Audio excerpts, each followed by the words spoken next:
Mylingar, the Scandinavian ghost children. Most people I talk about ghosts with say that ghost children are among the most spooky and scary.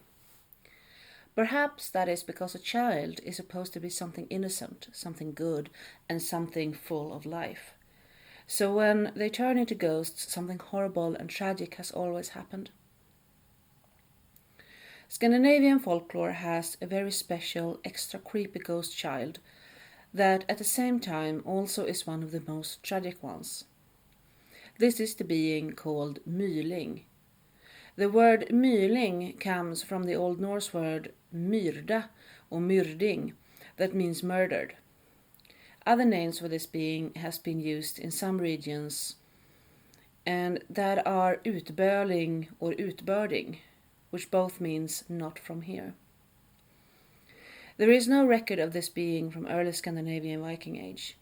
These ghost children seems to be a clear Christian product.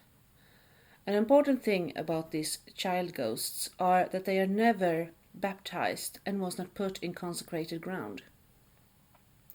Usually because the mother was not married and had a child out of wedlock, and therefore she murdered her child and buried it somewhere in secret.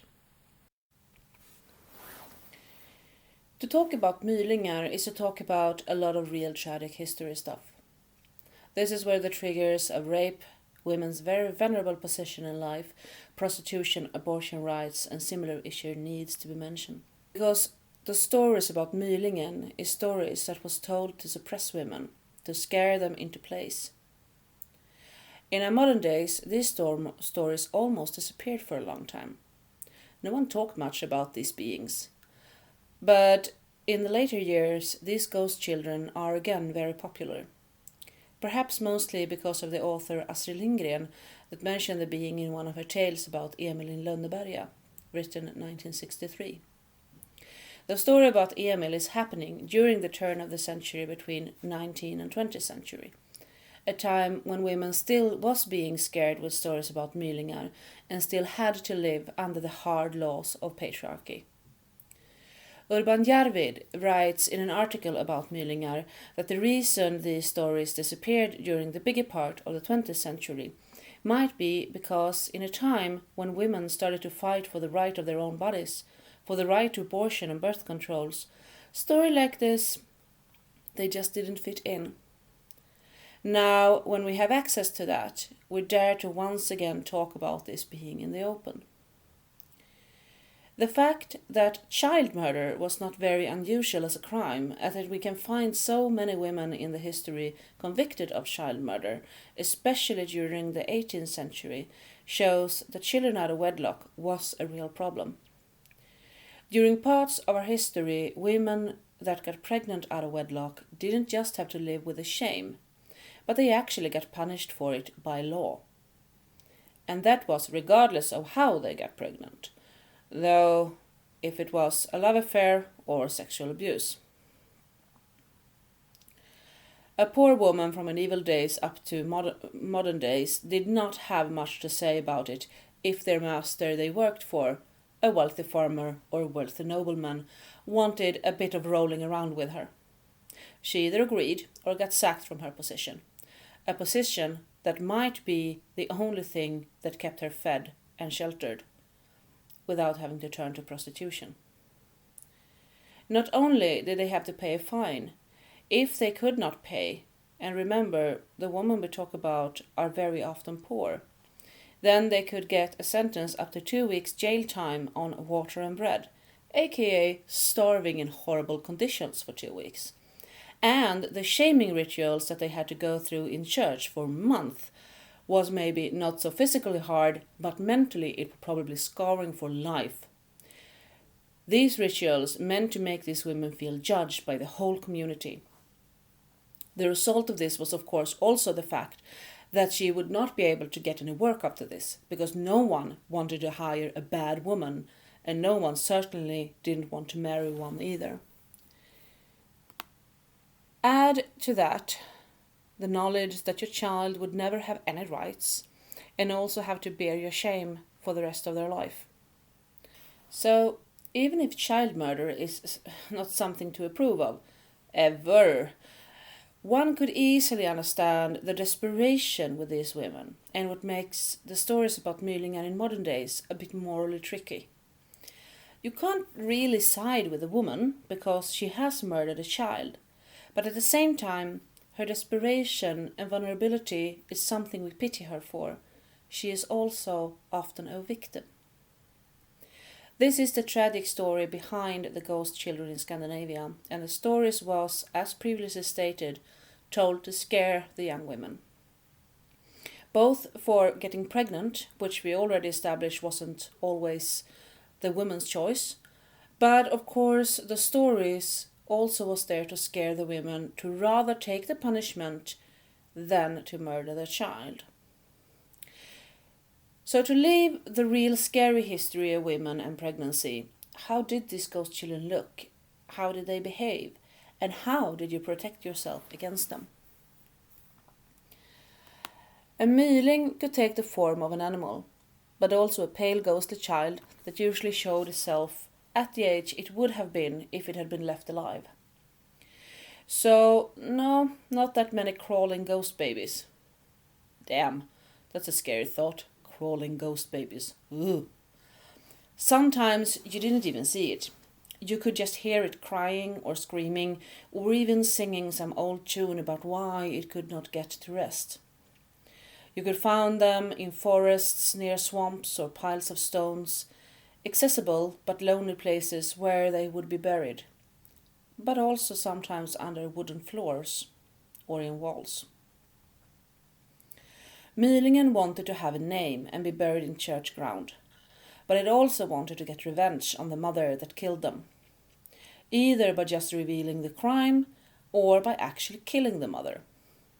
A common story is about the myling seeking the mother to nurse her until she had no blood left in her, but to do so they needed approval from a relative. There is a story that goes about a man that had been with some friends during the evening. He was on his way home, and since it was dark and not very nice weather, he decided to take a shortcut close to the churchyard. Outside the churchyard, he meets a strange little boy, in ragged clothing, pale and skinny. "Grandpa, Grandpa, may I suckle?" asks the boy. The man gets annoyed and offended. "No, you certainly may not," he answers. But the pale child follows him and keeps asking the same question. "Grandpa, Grandpa, may I suckle?" The man tries to ignore the boy, but just at the edge of the churchyard, the man gets tired of the nagging and turns to the boy and answers him.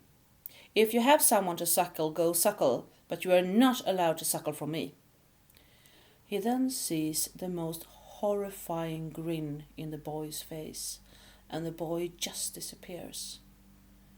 The man, scared for what he had seen, hurries home, but he is too late. When he comes into the kitchen, his grown-up daughter, that was still living at home, was laying dead on the sofa, blood running from her breasts, just as someone had sucked the life out of her from there. Because when the boy got the approval, he knew where to go and get his revenge. Another story is about a child buried under the floor. There was a big dance organized for the youth, and they held it in one of the barns in the outskirts of town. Most of the youth was there. It was a really nice evening. But as the party was most merry and going on, suddenly people could hear a song coming from beneath the floor. "The box is tight, I can't sleep right, but once again I want to dance." The short song came back several times, and the party starting to lose its merry feeling, and people started to get quiet to hear it. Except one woman that, very discreet, tried to excuse herself and leave. She never got to leave, though. Suddenly, a skinny, pale young boy appeared from the floor, and he grabbed the young woman by her hands and forced her to dance. Everyone fled the scene, scared for their lives. But the day after, they found the woman dead in the barn with a red scar around her neck, like she had been strangled with some kind of rope or yarn. When they opened up the floor beneath her, They found a wooden box, the ones usually used for butter, but with a small baby corpse in it, with a piece of red yarn wrapped around its neck. So, can you protect yourself from this being, though? Well, some mothers tried. They used cross iron, a normal way of fending off evil and spirits, and put it on top of the child to hinder it from rising and become a ghost. This was no guarantee, though. The child needed to be found and put in sacred ground to stop haunting a place. Or you could give it a name. There are countless stories about Mylingar that haunts a special part of the road, close to where they was buried, and asking people for a name. If you gave them your own name, they would find peace and disappear.